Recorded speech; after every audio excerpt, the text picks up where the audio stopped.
In high school, I wanted to not be in Catholic school anymore, and so I begged my mom and kind of like, "Could you'll save money? Like, let me go to like high school, public school." And so they allowed me to go, and there was a Chicano like retreat that they were having, and Self Help Graphics was doing a presentation on art. And I remember a couple postcards I got were like Frank Romero, Irena Cervantes, and some other artists that I was like, wow, this is really cool. Like an art center in East LA that had Latino Chicano artists. Self-help was in East LA. We would never go there. It was a myth, it was a legend. Self-help was far deep East LA. And then I met a friend, Richard Duardo, the king of rock and roll, the Andy Warhol of Los Angeles. He was a printmaker who printed everybody, including Bansky and David Hockney and every Chicano artist. And he took me over and introduced me to Sister Karen. Sister Karen looked at my work and she said, you know, graffiti is not art, it belongs in the street, we will never show it, and it's anti-Chicano.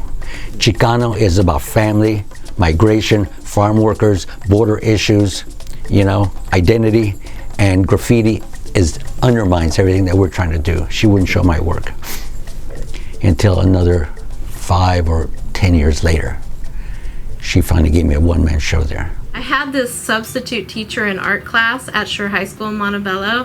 It was Arturo Urista, and he is one of the artists at Self Help Graphics, and he taught us how to hide curse words in our artwork.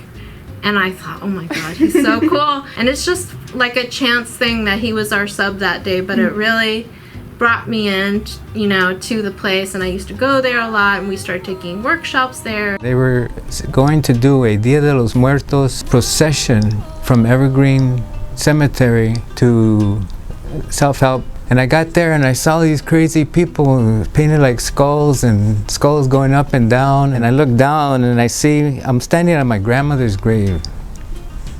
I can't even believe it. I showed my mother a picture of that. She went crazy. What are you doing? That's pagan. It was pagan, but it was fun. That was my first taste of self-help.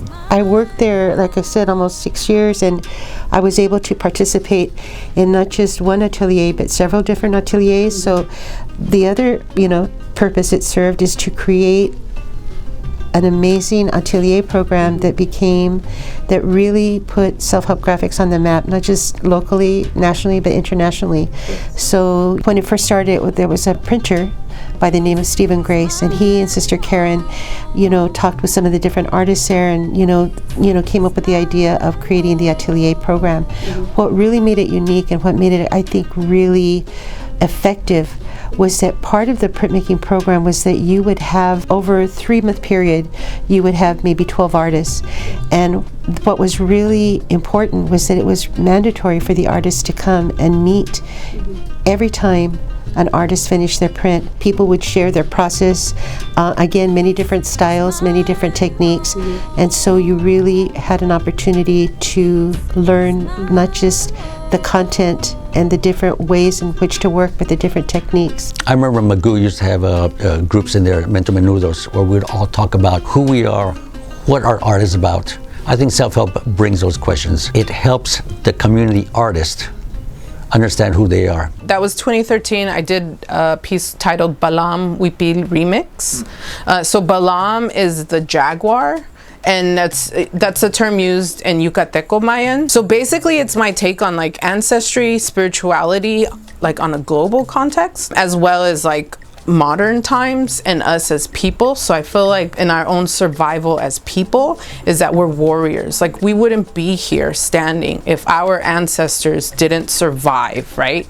And coming out of the mouth of the jaguar is Hob, which is love for Arabic, and then peace in Farsi. The bottom band is about what connects us and grounds us. So for me, it's like using our bodies as transportation. Then the last band is about, it connects us to nature. So the birds are giving the blessing. Those are 2 quetzal birds that come from Guatemala. Next to that is the 4 directions, and the water is life. And then our pollinators pollinating the plants for our own survival. Because if we don't have water and if we don't protect our pollinators, we're not going to have life. The director at the time was Tomas Benitez. he said they're going to try to do a big print. The sheets of paper were 4 feet by 6 feet.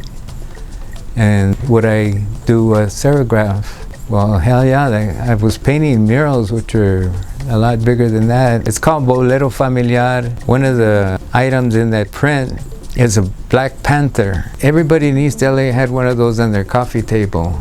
And it had this slinky look like it, and it had little green eyes. My cousin Diane came and saw that print and said, my God, there's Joe, there's Eddie, there's Lefty, there's Grandma, and there's me. I knew I got it just right when she went through the cast of characters. The hours spent processing that piece, I would put down the Mylar and say, I'm gonna paint the yellow color. Well, here's a piece of yellow right there. Let me put that, and I paint that with black ink. And pretty soon I have all these odd looking black spots. And what those are, you get a photo emulsion on a screen, lay that on there, suck a vacuum so it doesn't move, and you create that screen, 18 of those. That print took at least a month. The symbols in this piece represent some of those really important icons or symbols that I was discovering for myself. So I'm holding a mask, and it's a reference to the interior and exterior, you know, how we see ourselves, how people see us. Self-portraiture to me was really important, you know, just in terms of, you know, not just exploring my own identity, but, you know, acknowledging my own value as a woman and Chicana. I didn't see a lot of images of women, especially like myself growing up. It is a personal, you know, self-portrait, but you're also creating resonance. People look at things and they're able to connect to the experience, you know, hopefully. Everybody loves the Dodgers, and the Dodgers are a really important part of Los Angeles. But Dodger Stadium is built on the site of Chavez Ravine, which was an early example of basically people being moved off the site to build against their will. And so it's like gentrification, basically. It's supposed to serve as a reminder of what's happening now, and it's happening in Boyle Heights, it's happening all over Los Angeles. Originally it was a large sculpture piece that I did and then photographed it, and then the negatives they just give you as a reference, because basically you have to redraw the whole thing over and over on layers of acetate. At the bottom I have the Año Loco, 1492, in kind of like in Roman and Arabic letters. Now on top of that, the conquistadors came, just like a gang, coming, usurping the area, the neighborhood, and tagging their names. So it says Cristobal Colón is the Christian cross, and then on the little corner here I have Spain / S/P for Spain and Portugal. Then a list of all the other countries, like gangs who came and started colonizing the Americas. So this is a documentation, this is a announcement, declaration of the conquest. When you gave something to Self-Help Graphics, they didn't stick it under the table. My prints have been in more places than I have, and I'm just glad that I got to go to Scotland, to Mexico. Sister Karen had the great idea to fill a need that nobody knew. I didn't know I needed to print, and nobody ever says, hey, let me show you how to print. Self-Help did. Just the idea of being able to function as a arts organization and a nonprofit arts organization and still exist over 45 years, that in itself is really a miracle. I mean, if you look at Day of the Dead, it started with Self-Help Graphics, and now it's like, you know, it's like everybody's doing Day of the Dead. And it came from an art center that was very like passionate about bringing arts to the community. And for myself, like, I don't think I'd be standing here the person I am today if it were not for Self-Help Graphics. In the beginning, nobody believed in Chicano art. John Valadez told me, a museum called him one time. They said, we don't know what insurance we should put for this show because Chicano art has no value. So in some ways we had to self-validate. We had to wait till we became the teachers. We created Chicano studies. We became the educators. We created our own world that where we belonged. That's what Self-Help did.